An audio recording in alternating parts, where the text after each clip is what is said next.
Hallo und willkommen in der Weinstube Zivat. Today, for my newest bottle notes, I want to highlight the 2021 vintage Wildrose Rot from Weingut Rosner, who I previously talked about, located in Austria's Kamptal region. The wine is made unfined, unfiltered, and with minimal sulfur, so you could call this a natural wine. The name Wild Rose for the wine is designed as an analogy for the rose hip or wild rose that grows at the edge of the vineyards. This wine is made from 100% Zweigelt and whole bunch fermented before being aged in used oak. So this whole bunch fermentation, including all the parts of the grape, are going to include more structure in the wine, some spiciness, more complexity. And this used oak aging is going to introduce some oxygen and texture for more body in the wine as well. All the grapes for this wine also come specifically from the Steinberg mountain, which is north of the town of Langenlois in the region. And this is a wonderful wine that I just find to be very distinct, one that deserves to be truly savored and considered over hours. So not something that you just drink up fast, fast, fast. This is something that you sit down with, you take your time with, you consider it, because it's just very distinct and a lovely wine. And the style really has its place.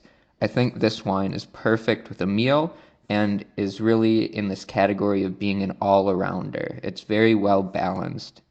Deep purple in appearance. On the nose, there are notes of blackberry jam, blueberry pancakes, so there's fruitiness, but a little yeastiness and breadiness. There's black tea and violets, so there's florality and herbaceousness.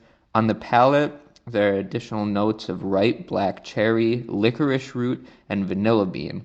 These are some of the most unique and interesting notes I've ever had on a wine, I think, and that just really makes me incredibly happy. The wine is concentrated without feeling heavy or over extracted, full in body. There's shining acidity and grippy tannins. This wine can be enjoyed young and on its own, or at a summer picnic with friends or family. But it also has the potential to age, I think, and to be eaten alongside a meal or considered deeply, right? This could pair with a number of dishes, but I would suggest this alongside a steak and some sauteed mushrooms, a wild game stew, or a wild mushroom ragu. The 2021 vintage is drinking beautifully now, but this could age well for 10 to 12 years, so all the way to 2033. I really appreciate how this wine is made from 100% Zweigelt as well, a grape varietal indigenous to Austria. This wine for me is truly a representation of what Austria is and the love that Austrians have for the land and the products they produce here. I could say a million things about this wine, but I'll just keep it short and say three things. This wine feels pure, this wine makes me happy, and if you see this wine, buy it.